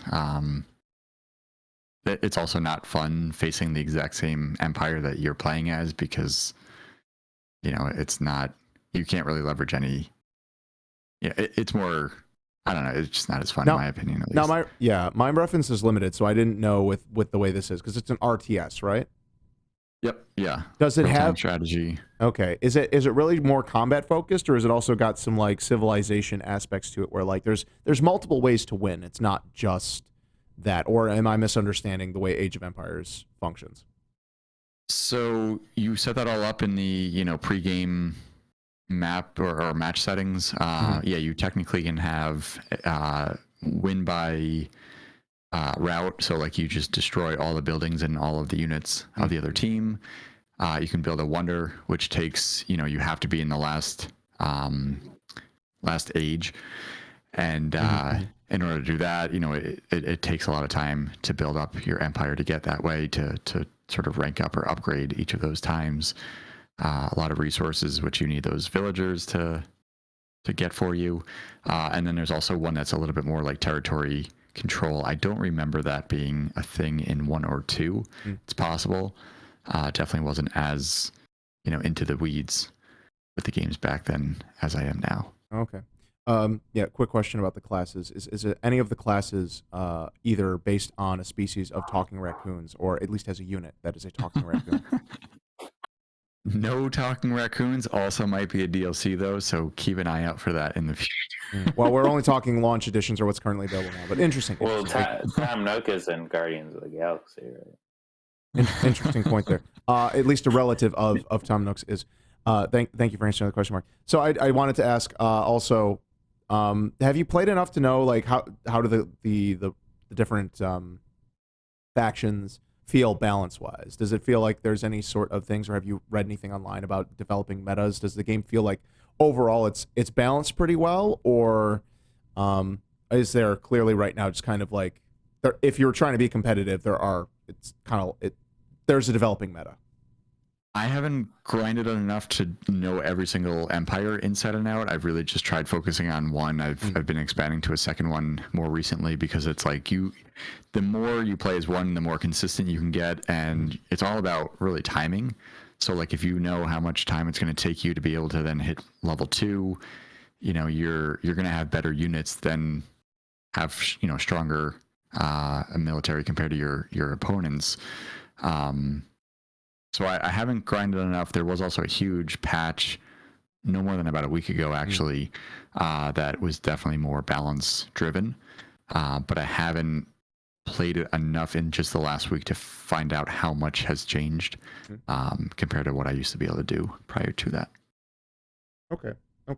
And then for the customizations, you said like there's options for like the win conditions. How would you describe the ways you can customize your multiplayer modes? Do you feel satisfied with like the amount of modes? Is there more or less based on the previous games? Yeah. So I wish there was like a different game mode altogether that was just a little bit different, but like there's a dozen or so different maps that you can play on. Each map is scaled to be 4 or 5 different. There's honestly in all of the different variations, there's got to be over 50 different maps that you can create, and then you can do different seasons. Like you can do probably 8 different seasons, maybe a dozen different like climates, or rather those are almost the same, maybe like a dozen different areas. What else? And then you can do maybe 6 different sizes based on how many people you have. If if it's just a one-on-one, you don't want to be on this huge map because it might take 5 minutes just to get your units to the other side. So just doing all of that fake math in my head really quickly, it's got to be well over 50. All the different options you can do. There's a ton of customization is what I'm trying to say with setting up your match settings. I got a quick question about the soundtrack, and I don't know how much of the music you've been able to listen to, but just curious. Does it happen to have "Never Gonna Give You Up" by Rick Astley? Isn't that I a don't negative? think so. Not a negative, though. Depends on who you are, but I'm asking the question here. So I'm asking whether or not it does or does not have it. It does not. What about "Tainted Love" by Soft Cell? No. What about "We Built This City" Starship? Nope. Anything from Twisted Sister? No, sir. Or from Europe, such as The Final Countdown? No. Very interesting. Yeah, but so Mark, you've had a great time with it. So do you have any other criticisms or glowing points about what they offered in the game now that you don't have a time constraint on the game? Anything else you want to point out in defense of your choice? It's on Game Pass. I didn't say that yet, but that goes almost without saying these days. You're saying it's not worth the money. Kind of what not at all. I love how you are just trying to peg us all in a freaking corner. All right, Mark, did you buy it? No. Why did you not buy it? Gears 5. I didn't even buy Gears 5 because it's free on Game Pass. Why am I going to pay twice for the same game? I'm paying a monthly subscription. No, you are not paying twice. You are paying for a service, and you are getting that game at no additional cost. But they're getting paid for me playing it. Are they? Likely. Yes. I don't know about that. Support Mark, the games you love. You're talking to Ryan, who's like, he's the kind of guy who's like, man, I love this game on Game Pass, and I pay my Game Pass subscription every day, or every day, every month, every month. I'm gonna also go on Steam and buy it again. I didn't buy it the first time. I agree with you, Mark. I think if you're paying your Game Pass subscription, you are supporting that game, and I think you're fulfilling your obligation as a consumer and fan of the series. Let me But Thank Mark you, likes I mean, Ryan, he likes to go a step ahead, Let which is me- admirable, but not. And also Well, with hang the on. soundtrack, you can listen to any soundtrack with any game. You just put your iPad and your Seriously. headphones in. that doesn't good count. point. That is not a good valid point. argument because that is not what the game provides you. And if the game has a banging soundtrack, that is a mark in its favor because it is adding to your enjoyment by default and not making you supplement for its weak spots. I rest my case. Anyway, no, but Mark, I did want to ask this, and I'm not as super facetiously. Is Age of Empires a first-party title? Yes. It is. It's a Microsoft published game. I'm 99.9. Yeah, it has to be. Yeah. Oh, okay. Microsoft owns. I yes. think it is. What's I'm the one pretty sure you're Sega right. makes? That's also pretty popular. Total War. Total that War. game Okay. always used to be I one got of my them favorites. Total War is all about the diplomacy that you cannot beat in one day, let alone like an hour. That's why I asked that Age of question. Empires. I got those two in my good- because I was going to say if it's a third-party title, like you're not really giving it as much credit by playing it just on Game Pass. But if it's a first-party title, like yes, like Xbox is directly benefiting from that a lot. Age of Empires is all about like short, quick little battles and whatnot. Total War is all about like taking over a massive country essentially. The campaign and like completing one sort of session or like campaign in Total War would probably take maybe a week or two if you really grinded it out. Yeah. Neat. Okay. So yeah, now we're moving on to Ed here. Metroid Ed. Did I get any votes from anyone else about Age of Empires because of how many customizations it has? Mike, are you going to change your vote? Are you going to accept that Mario Party is definitely in dead last in this current list of 4? In the multiplayer aspect. Maybe, but in the single player. Okay. So yes, Mike's vote is currently going to Mark's. So all right, congratulations, Mark. You have unless you are seceding Mark to Mario Party Superstars. I think me and Ed are in agreement that definitely Age of Empires probably has a step ahead Mario Party though. Didn't Mark already say Mario Party? I've never played the game, first of all. You know what Mario Party is. We've all played that game. You are traumatized just like the rest of us. I'm going to love it. I just can't wait. Right. So next year. Well, actually, you can wait. You've told us so. Yeah, actually, technically, you are correct. You I didn't said have to ask for it for Christmas. You said I could put have it on my myself, Christmas. but you know, Mark, did you realize that you could buy something now and someone could just give you money later? And that counts. What? That's not how Christmas works. I've done that for a few of my guests. I'm like, hey, mom and dad, I see this deal on this thing I want. You want me to buy it? Okay, I'll Venmo you the money. Mark is having an existential crisis right now. Yeah, this is maybe absurd. I'm taking the magic out of Christmas, but As at least that. This is the age of the internet. Christmas is different. No one wants to say it out loud, but Bezos is just Santa with his beard shaved off, beard and hair. That's why Bezos is so evil, because he was Santa for forever and he saw the way the world turns and he's just like, you know what? I'd rather just be a billionaire. So thanks, everyone. You turned Santa into Bezos. And Bezos uses slave labor. It's just not elves. No, there's still elves that are slaves. Yeah. Is that the secret? He just also started using not elves. So yeah, it's that's the sad truth, folks. Yeah. So Ed, we're gonna talk about Dread, and I'd have to say I'm more inclined to agree that Metroid Dread is definitely high up there. But I think we've had an extensive discussion both on and off the podcast about it. And my biggest criticism with it is that I think some of the accessibility controls are not there. I wish we agreed that it would be nice if you could remap controls.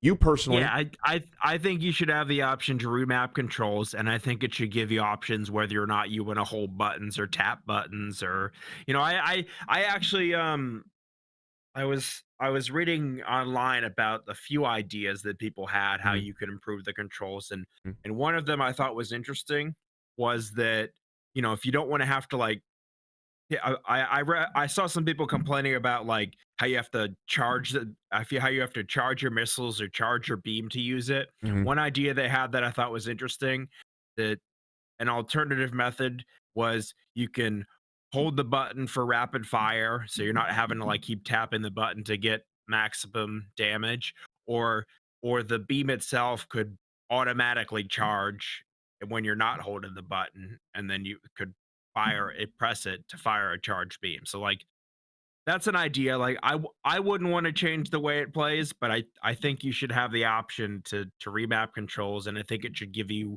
options of for the various fire modes. Do you want to hold the button? Do you want to tap the button? And how do you want it to function? So I will agree that they could give you options. Right.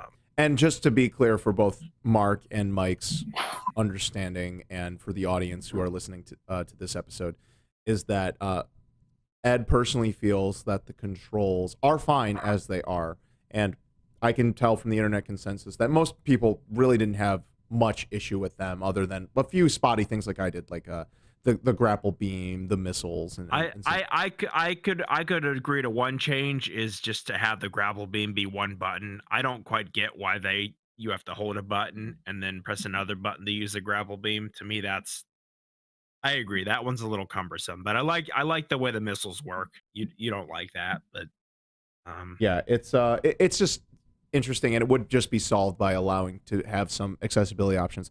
There is no difficulty selector, although you can adjust the difficulty by going back and exploring more to collect more power ups to give you more resources. Um, and the enemy, they don't help that much because some of the bosses, they'll take they like do a two lot. or three energy tanks from one attack. Yeah. Like you even if you have like 8 or 10 energy tanks, you're only tanking like 3 or 4 hits and you're done. Yeah. The map is also the map system in there is mostly awesome. I think some of the icons might be a little too small, but they have everything in there. It's pretty easy to figure things out. We were talking though, Ed. You were saying like one of the things that did start that you've thought about and it got to you was the loading times were kind of a pain, right? Oh yeah, and I guess this is another problem with the Switch. Like the loading times between areas, like when you take an elevator or you take like a cable car Or a between the different teleporter. areas, yeah, or a teleporter, it's like probably at least a minute. And it when you're backtracking and looking for power ups that you may have missed, Or if you're just that lost. yeah, if you're lost, I didn't get lost too many times, but yeah, that can become an issue. Yeah, we also want to talk about repetition of bosses. While the Emmy were neat at first, I ultimately thought that the Emmy, it wasn't diverse enough the way to defeat them. I wish that it had been a little bit more interesting, other than just different. Like you just had to figure out how to go through this room in order to do the 2 shots that you needed to do to beat them. I think, and also having to beat the same type of enemy to get the hyper the ultra beam power up or whatever they called it in the game. I wish they would have diversified it a little bit in that regard. So it's things like that. But all the other bosses are great. Also the Emmys, they got progressively more and more difficult to maneuver around. And while you don't have to, you can definitely trial and error it. I do feel like towards the end, like the last 2 or 3 were really cheap, and it was just I was trying a lot more than I had to than I You mean felt I had to. the blue and purple one? I believe so. Yeah, Yeah, because the one those could ones. freeze you, and the Those other one could ones. literally see you through anything. Yeah, those were tricky. Yeah. And then I don't know, Ed, if you agree with me on that. Like, don't you think like the way you had to beat the Emmys, like that solution, like it was a little repetitive by the time you. I thought there was enough difference between the environment and Mm. figuring out how to line up Mhm, your mhm. shot that it still kept me engaged. Like each one was a different scenario, even if it was the same fundamental concept.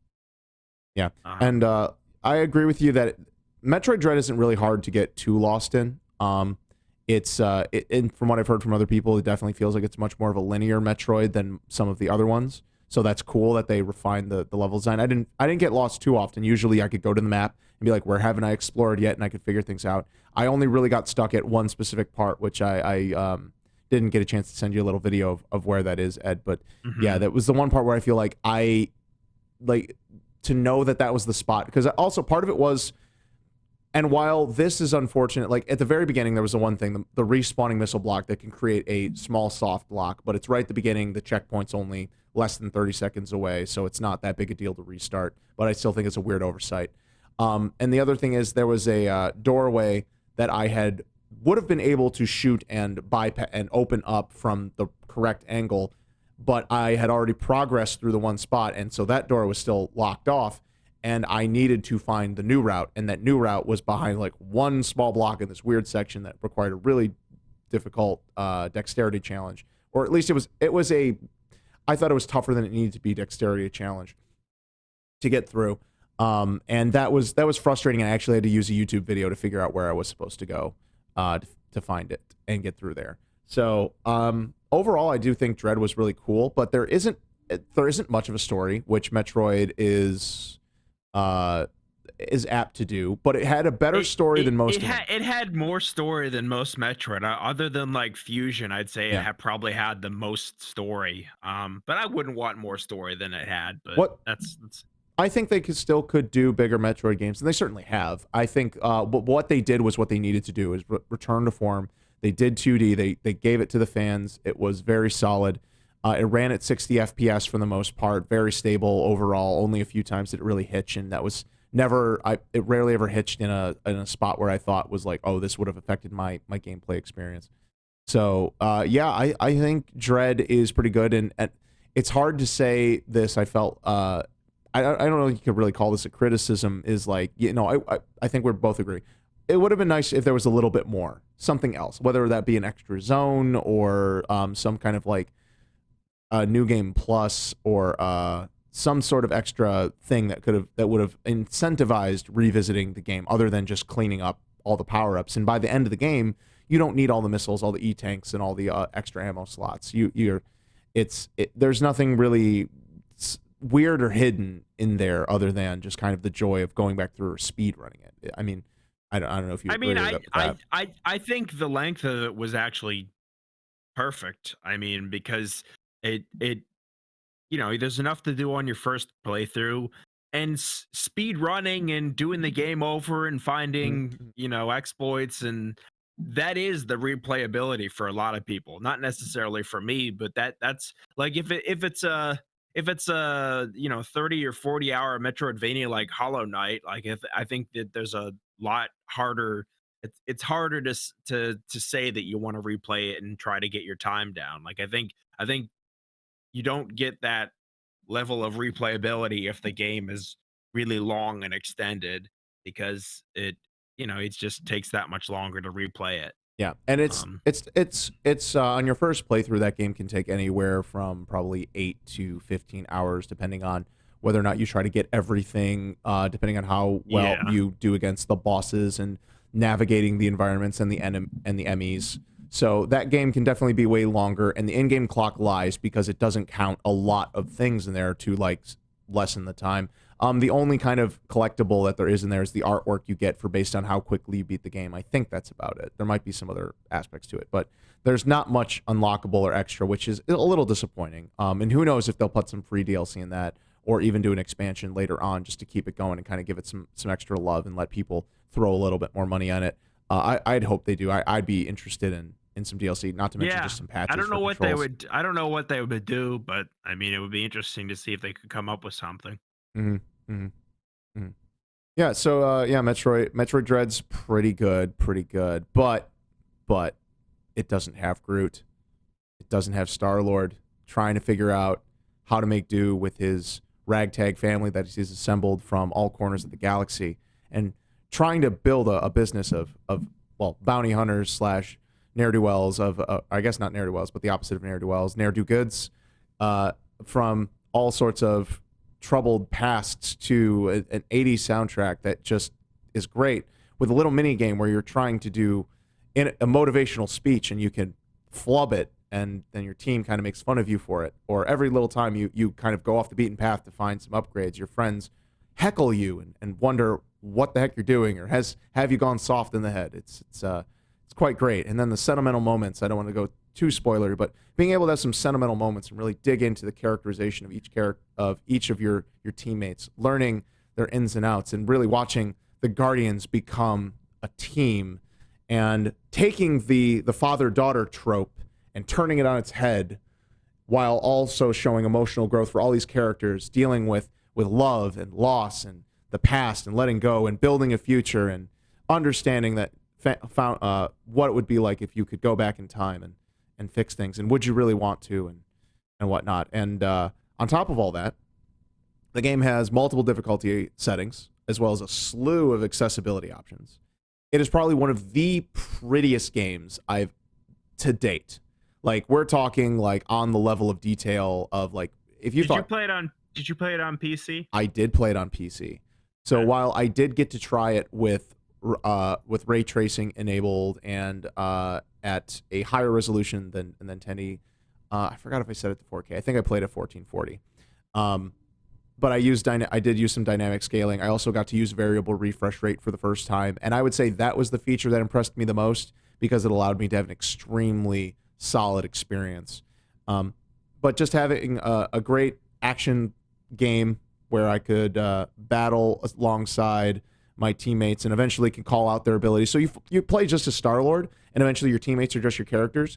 But there's also really cool moments where you'll be doing combos, and if your other teammates are near you, their AI will automatically jump in and like finish combos for you. So there was one time I did a combo and I uppercutted a dude, and then Drax came in and just body slammed the guy back to the ground in slow motion, and that was pretty epic because I didn't know that was going to happen.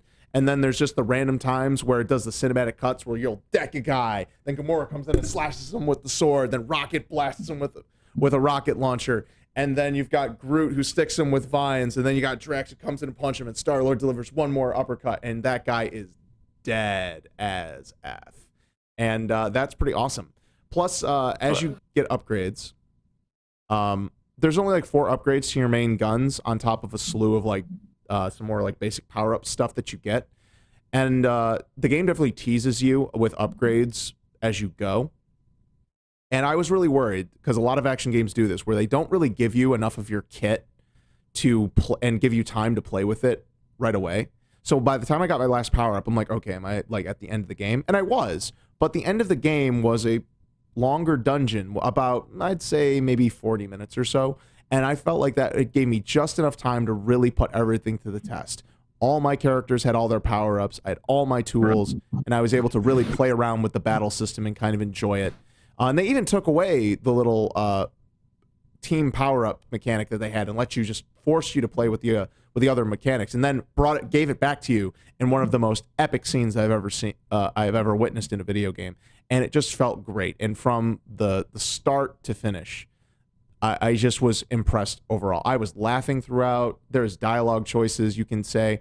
And then also, there's actually, like, being kind of semi-Mass Effect-y, you can make dialogue choices that actually impact how stages will go in the game and how certain events will play out later in the game.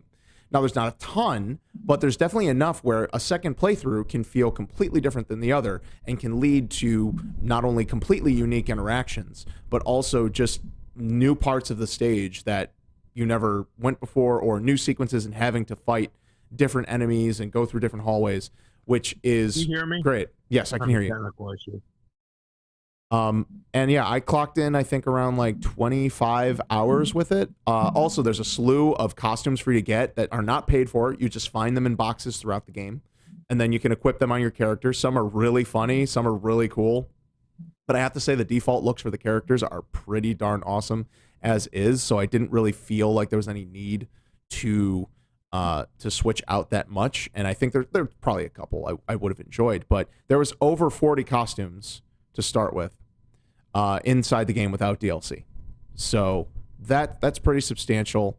The game does have some technical glitches and stuff. I did have to there was some stuff that messed up where I'd have to reload a checkpoint.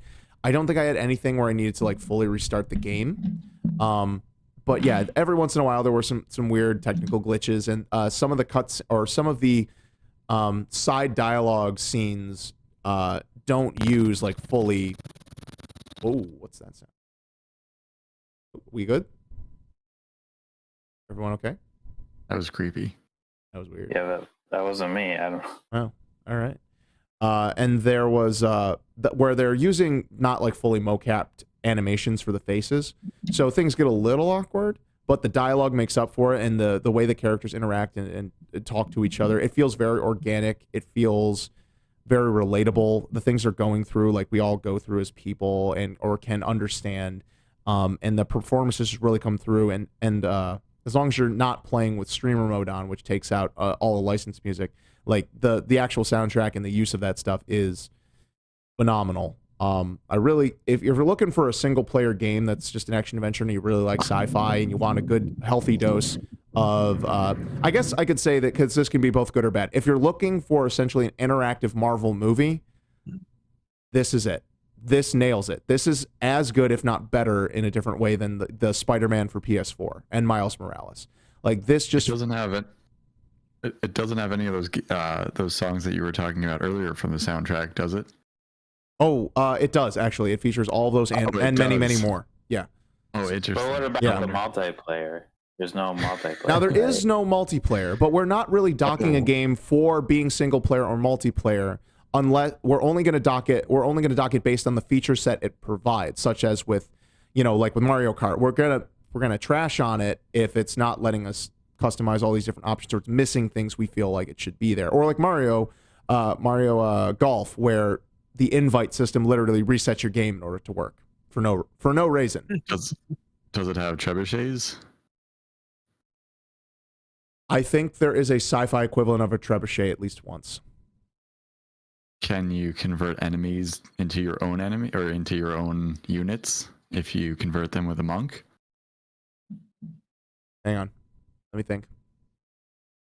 I am supposed to get Dread and Guardians. Can you smash blocks? Christmas. You can smash blocks. There are multiple times you smash blocks. You don't build a base, but you do build a family. You do build a found family, and you build a strong connection with several people. Can you burn a hole into your palm by spinning your Joy-Con? If you want to, yes. Is it required? No. Which I think makes that a plus. Accessibility options, so you don't even have to spin them if you don't want. I actually played without the QTEs on because I found that I really don't care about QTEs, and that actually made the experience. That really didn't change much about the experience, other than some stuff was I just didn't have to worry about it. It made certain moments more cinematic, and it made other stuff just not a pain. Once I saw someone play with QTEs on, I'm like, oh, I didn't even know that was a QTE there, and it didn't even feel like it needed to be. And the game was definitely challenging still. I played on normal. I didn't really adjust any of the accessibility settings because I'm like, I'll only adjust this based on what I feel I need this game to be. And I honestly didn't need to. I gave it a few tries, and other than just some weird bugs or collision detection issues where like it wanted me to jump a gap, and I didn't know exactly how it wanted me to jump it, and so it just didn't catch. Or some puzzles that wasn't quite clear where I was supposed to go next or see what I had to shoot. What about simplicity? Like very simple, and like I said, accessibility settings. You can make it even more simple if you want. You can also make it more challenging. You can just use 2 buttons to beat the game. You do have to use more than 2 buttons. But I will not dock a game for requiring you to use more or less buttons. Other than if it doesn't make sense, like with Dread. Can you steal stars from other people? There is some star stealing in Guardians of the Galaxy. This is true. I think I'm gonna have to dock Guardians of the Galaxy, for being a licensed game. Just it's not an original gaming property. Like they didn't come up with anything for the game. I think the fact that it's a licensed game is like a knock against it. It's a good licensed game, but it's still a licensed game. Well then, Ed, now that you bring up that point, I must ask this: does does Age of Empires count, considering that all of history existed before, and that is what Age of Empires is built on? Or is oh my god. or is it because it's public domain that it doesn't count? I don't know. I mean, no, you can have historical fiction, and that's still an original work. But like even Guardians of the Galaxy is. I just feel like the fact that it's a licensed game is like a negative point against it. Well, wait, let me check. Mark, does Microsoft have to pay a licensing fee to the cultures that it is appropriating? I sure hope not. For the purposes of this game. But so you cannot state for sure whether or not they're paying license fees. They might. Did you see that like some of the Metal Gear Solid games got pulled from digital storefronts because they use like licensed historical footage? So like we don't know the deals that these game companies make for history. So, you know, maybe That's they're true. paying Mark, maybe they're paying like the Genghis Khan estate or something. Mark, do you know if that footage was licensed from other sources such as National Geographic or something else? Or did Microsoft make all of its own footage for that game? I think the footage that they definitely got. It was recent. It's all like, I don't know, 2020-ish footage. Yeah, I was saying earlier, like they took that and then compared it to kind of like a more of an artistic drawing of what it used to look like, or maybe there was images from in the past. I don't remember. Like I said, I'm not a history buff, so I usually hit skip on that stuff. Can you play Guardians on the Switch? Yes, you can. Isn't there a cloud version? There is a cloud version on the Switch. So you shouldn't play it, but it is playable. It is the least. It is a version that shouldn't exist, but it does. So, point to Guardians is available on all platforms. Not on 3DS. All current gen platforms. And I'm sure I wouldn't be surprised if you could hack the 3DS to add the streaming capability in it, because it is streaming. I don't think you could, but it'd be cool if you could. A demake. I haven't played Guardians, so I did buy it, so I'm probably going to play it. It's too blurry, Mark. Yeah, it's not coming through, Mark. Sorry. Mark is trying to hold his phone up to the camera to show us some messages, time-wise. Yeah, we are running a little bit over time here. So, okay, everyone, Guardians of the Galaxy wins, right? So we can move on and end the episode? No.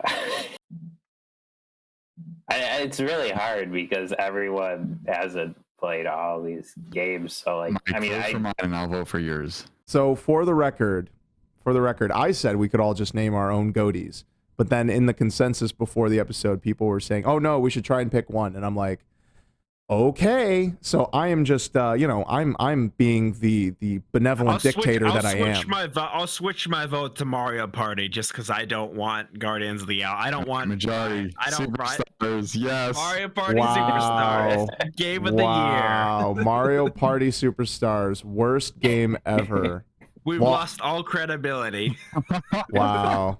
Game that I mean by vote, that is the Option Menu Crew podcast official game of the year 2021 is Mario Party Superstars, that we all. What was last year? Balan Wonderworld. Oh yeah, that's right. So well, actually, wait, hang on. I gotta double check that. Was the one that this year? Is a valid approach. This is a valid approach. I mean, you've listened to the Giant Bomb Game of the Year discussions, right? Didn't they choose Tetris Effect Connected or Tetris Effect as their Game of the Year because that was the only game they could like unanimously agree on? Sorry, everyone. Balan Wonderworld came out this year, so that is the worst Game of the Year that has ever existed, and therefore, by that I mean it is the. It is Game of the Year. It's just terrible that it is. So none of us won. Balan Wonderworld wins. Congratulations to everyone. Did anyone else have any closing thoughts? And your resolutions. So we'll go in reverse order. I didn't really think about what I'd want to do for resolution because honestly everything's going really well. I don't feel like I'm going to be buying any more controllers, so that's like a big thing that was funny. Does anyone have any suggestions for resolutions here? I'm willing to put this to the room. Yes, me. I think all three of you will relate. I want to play more Nintendo time. I had, what did I say, 42 in 2021. I would like to hit 50. I was at 34, then 42. I need to make a little bit more of a realistic step up. So I think you can. Well, Mario get back Party could help you. Yes, get sir. Yes, sir. Oh, you know what? Here's my resolution. I will not play any more Switch until the new Switch comes out, so I can play everything at 60 FPS at least. Yeah, I think that has to be the resolution there. You're not gonna play Mario Party with us? Does it run at 60? Runs don't at know. 144 actually. Wow, that's impressive. I guess I have to make an exception. And Waluigi's in it. I'll offer a resolution. I guess if we're going in reverse order, that means Yeah. I'd be. Or I don't know. Is that your real resolution? Not playing Switch until the No, Switch that was Pro? just a joke. I don't know what to say for resolution of really something to do there. What about like goal? Like, do you have a goal? That's the same thing. You can call it a goal or a resolution. I mean, yeah, but I guess you know what? Let me look at my list here because here I'll throw something out just to have something on the board. Let's see. I beat 1, 2, 3, 4, 5. Well, okay, trilogy is actually 3 games. So 1, 2, 3, 7, 8, 9.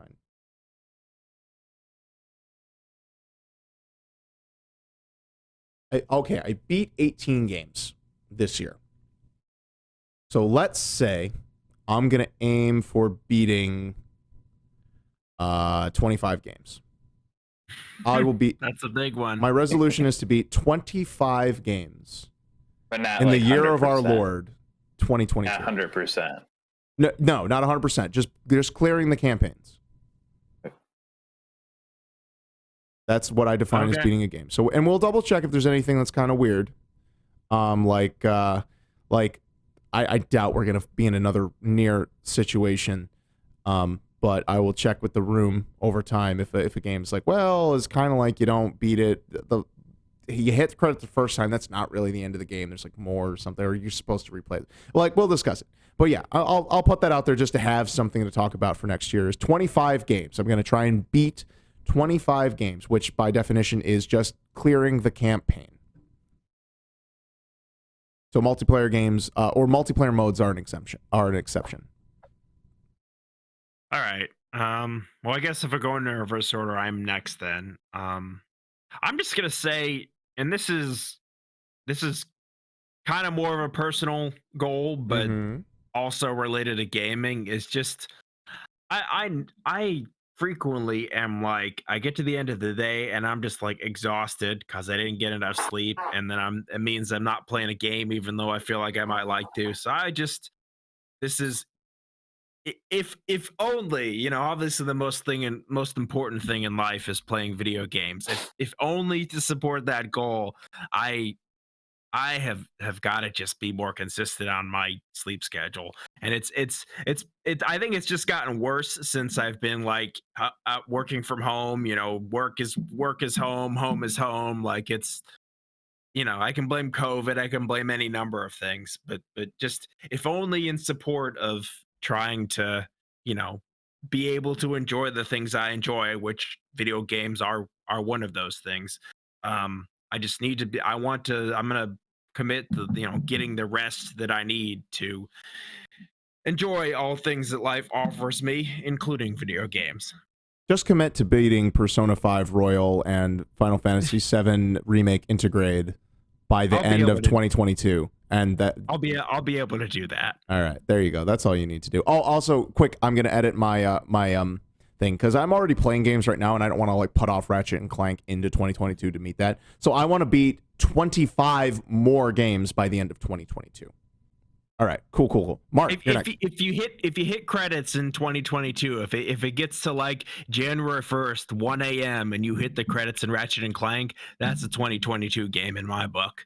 Well, I'm saying I could beat it beforehand because then I want to go into Rift Apart, and I really don't want to delay it. So okay, fair enough. Yeah, there's that. So it sounds like that's okay. So 25 more games by the end of 2022. Sorry, Mark, go. I kind of already said might increase in Nintendo playtime. You want to put I a would like number to on see- that just for comparison's sake. Yeah, I said like 50, but maybe let's say 54. Hours? Yeah. Okay. I didn't know if you meant percentage based on that report card. Also, so I missed whether or not you were 54 days. 50, yeah, what 54%? Yeah, what would 54% in hours be? While you're doing that math, Mike, do you have a resolution for 2022 in gaming? Sure, yeah. So last year I was kind of like, 100%. Like a game, like that's a pretty lofty goal, I think, for any. Turned out to be a pretty lofty goal, yeah. Yeah. So this year we're gonna, take it easy Mm-hmm. and And beat one game. and we're gonna try and beat five games. Let's see, and Ooh. at least maybe try 10. Try. I don't know. Try at least 10. Beat 5. Yeah. Okay. And you can. I don't know. Well, yeah. I'm going to say that multiplayer. doubles up. If you end up trying a game and then beating it, that counts as 1 for both categories. I'm going to be. Okay. I'll be fair with you on that. All right, that sounds good. Okay, Mark, did you have the time there before we signed off, or we can always get that math from you later? No, I'm not going to do it. 54% of 365 days. Yeah, plus 54%. What would that be? A lot. A crap ton of hours. It Way would be. more than I realistically could ever even think about. Well, just make sure you use your Switch more in portable mode while you're mountain biking, and then you'll be fine. And On reffing. those Things- when you things to end up think with about. like on the rooftop bars and on the beach, you can play your Switch and Wear your mask. Social distance. Get your vaccine if you can. Yeah, Get yeah. all of them. And take your Switch to every single occasion. It's more fun. weddings. Definitely for funerals. weddings. Definitely funerals. Most definitely. Everyone could use a little bit of cheer at a funeral. All right. Oh my god, that's awful. But anyway, if you get the Switch OLED, you can have that like enhanced stand for tabletop mode. You can just put it up on the table and people can play. People can play Mario Party while they're mourning. If you have never owned a Nintendo Switch, it is. I will not judge you for buying Let's put OLED. the Switch against the back. He loved the Nintendo So Switch. bad. She would have wanted it this way. Yeah. I will not judge anyone that buys the Nintendo Switch OLED if they've never owned a Nintendo Switch before. But otherwise, please don't. Please don't give Nintendo the money that they haven't earned. Anyways, thank you so much, guys, for being here. Shout outs to Paul. He was unable to make it today, but we know he was with us today in spirit. And we'll certainly be having all you guys on at some point in the next year for the episodes. We're definitely keeping this thing going as long as we can. It's been a ton of fun. Thank you so much to all our listeners who have heard us so far. Please like, share, subscribe if you could. We really appreciate it. We want to make sure that we're keeping the discourse going and trying to reach people besides just having fun here. We're hoping we're adding to everyone else's enjoyment as well. And yeah, we hope everyone has a Merry Christmas if you celebrate, or whatever holiday season it is for you and your culture. Also have a Happy New Year. Please be safe. Have fun. Hug your friends and family, and we hope that everyone has a great 2022 and that the world gets a little bit better. So thanks again, everyone. All you guys here, I appreciate you so much, and I'm sure we'll be hanging out soon or chatting or whatnot, and gaming for sure. Happy Thank you. holidays. Happy holidays. Bye. Bye.